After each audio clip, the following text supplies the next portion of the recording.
What? All right, what's going on, guys? It's Chev, and yeah, real quick, I just want to apologize for not uploading yesterday, but we ended up actually getting some I'm seeing mixed signals on it or whatever, but got some big news yesterday. We are not going to be getting a Call of Duty in 2023. That's right, for the first time in the game's entire history, it is going to be the first time where they don't have an annual release. So the source is Bloomberg, and Charlie Intel ended up tweeting, they said, breaking, Activision will not release a new Call of Duty game in 2023, delaying it by a year, which, by the way, the Call of Duty is supposed to come out in 2023. And what we understand, anyway, is actually going to be the Black Ops reboot. It's going to be Treyarch's next game. This year's new Modern Warfare game will still release this fall, with next year being a year off. So really quick before we get really into this, I want to thank everybody for over 30,000 likes on the last video where I went back to Call of Duty Ghosts. I mean, shit is a lot more fun than I thought. Really weird going back to those games, so people like them, so I'm gonna keep doing it. Why not? I just installed the 6900 XT yesterday, so it's one of the things I was doing. Definitely more frames, more noticeable, that's for sure. Lots of spikes though. I definitely prefer having more. So a lot of people have been kind of asking about this for a while. They're like, dude, why does it need to be a Call of Duty yearly release? I mean, for a long time they have, talked about the yearly release and how it's obnoxious, and everybody that even hates Call of Duty hates the fact that every single year they have to hear about this mediocre game that they don't care about. It's a typical generic FPS game, you know what I mean? And that's the game's identity. I get it. It is what it is. It is the world's most generic FPS game out there, but it's one of the few things I'm even okay at, so the way of life at this point. A lot of people are saying that this might have something to do with like Microsoft or whatever, but apparently it doesn't. Like legally, they apparently aren't allowed to like be working together or some shit at the moment since the deal isn't like done or something. I don't know all the details of that, but apparently the main reason is that Vanguard just performed badly in terms of what they were expecting, so they want to take an extra time and they feel like it's kind of like catching up to them, like this year over year thing. Even though all of the studios have year over year over year, it's this thing where it's been done in this certain way for a while to where they're kind of starting to fall behind, and they're only going to get further and further behind the more games that come out. So while, it'll suck to not get a new Call of Duty, maybe the game will just not suck nearly as bad. Now, here's the thing, not to be pessimistic, because I think overall this is like 90% good, but there is that 10% where we have this extra year. I quote tweeted it and I said, I hope Modern Warfare 2 is good, because that'll be the game that we're going to be playing. I mean, obviously Warzone 2 will also be there. So, I mean, we'll probably have time. You know what I mean? Warzone will probably keep it nice and fresh, just like it did for Modern Warfare year 2. People were still playing it before the game was completely broken anyway. With Activision making the decision to have Call of Duty 2022 supported for 2 years, that's Modern Warfare 2, it's clear that they are quite confident about the game. They've also been having those rumors about the game being incredibly polished, and it's already in alpha in this month, and alpha is like the first version, like the first final draft, and alpha is pretty far along, especially at this time. I'm learning how to use the AMD recording software. It's not bad. So this was rumored before because I made a video talking about it, but now that it's all confirmed and shit, I mean, pretty much all of the leaks that we've been hearing this entire time are honestly just like, they're almost always accurate. If it's from certain people, specific people, it's almost always correct. You guys see the condition that Call of Duty is in at the moment with, a bad release.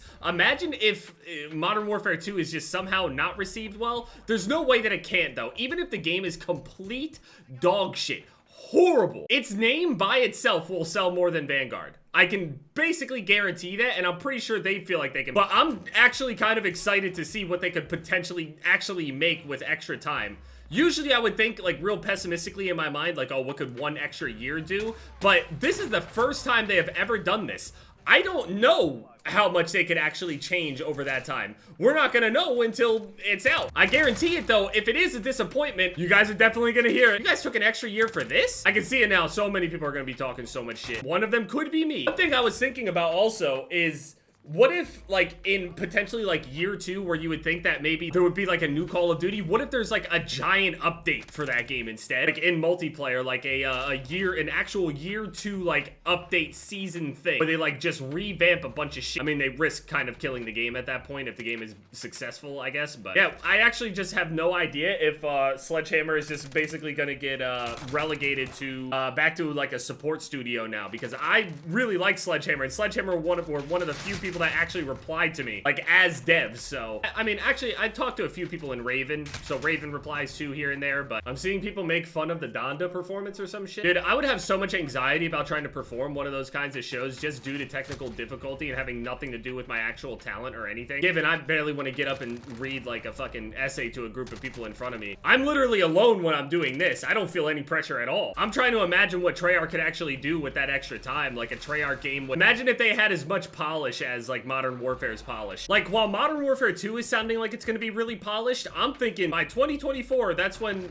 I'm gonna assume maybe the Black Ops, you know, reboot is coming. That shit has to be crispy. What about the CDL though? Like the Pro League and stuff like that. Like usually year over year, they would like have like the season type of thing. Like is everybody just gonna stay on this one for the whole year? A couple years now, I guess? And if a team is like God tier at one of them, then it is what it is. Good luck for the next 2 years. I mean, we're always stuck with whatever we got. This is generally a good thing, right? Like the idea is that it should be a better game in theory. I just can't imagine with the amount of pressure and stuff like that, if anything actually ends up being a disappointment, that's a big risk. Imagine you're a dominant champion in your sport, right? And your style was basically just clowning people, hands down, knocking people out, full disrespect because you were just that much better than all these other people. But eventually you end up getting really cocky. You end up getting sloppy and you end up getting knocked out and you lose one time. Now, while it could be somewhat relieving for a champion to actually lose and taste defeat for once, because it'll wake them up sometimes, other times it makes the people take it more seriously, which is the way to approach it. But if the entire narrative was, oh, they weren't taking them seriously, they got too comfortable and they just got caught, to, oh, they're taking it serious now. If they lose when they were taking it serious now, it hurts exponentially more. Must have something that they feel so confident in that they are just banking on this to actually work. Like as a huge business and one of the biggest franchises of all time across all gaming, they're taking a risk actually changing it. To be honest, adding 1 extra year in most gaming companies and other development cycles and things like that is usually not a big deal, but Call of Duty's never done it before, so we don't know what we're gonna get. I think the extra time is gonna help add hype. Obviously, the idea is that they should just be making a better game, not just, you know, trying to do some bullshit marketing stuff where, you know, they're just trying to make everybody wait an extra year for something. I highly doubt they would bank all of that on that kind of a risk, so they must be very, very confident. From my type of player, like an old school Call of Duty thing, as somebody that uses classic mini-map and stuff like that, none of that compass shit or any of that stuff, none of that extra. This game, as Modern Warfare, within a Modern Warfare setting with extreme polish, manages to have good maps with good pacing. As the rumors are saying, they're supposed to be more based around DLC-style maps like Hacksaw Mill and stuff like that. Much better flow and a lot less of that verticality and a million different ways to get shot and all that stuff. Combat pacing is also rumored. A mini-map, combat pacing, I mean, those two in themselves make a massive difference in the game. Doors, I have no idea what's going on with the doors. It's not complete make or break with the doors, but it kind of is a telling story of like what kind of direction they're trying to go in with the game. If we can get like the pacing or like a little bit more of an aggressive Modern Warfare, man, better flow, just better, more polished shit. Oh! Not gonna lie though, I am incredibly nervous about that. I remember all the Warzone people before Caldera came out, how nervous they were about Caldera, you know, failing and stuff like that. And in the current condition, people, you know, shit is not going that well. So no one's really popping off in terms of growth on Warzone at the moment. Sure, some people are getting growth, but no one's like blowing up at the moment, just from the state of the game. I think the new recent season was actually really good. It's actually a pretty good update, but yeah, Modern Warfare 2022, they're saying that it's very polished very early, so we're gonna get a little bit more of a polished Modern Warfare, which would be great. But imagine how crispy the Treyarch game is gonna be in 2024. Oh, and imagine if there's a zombies with it. Ooh, that's years down the road though. We'll see. I'll be here.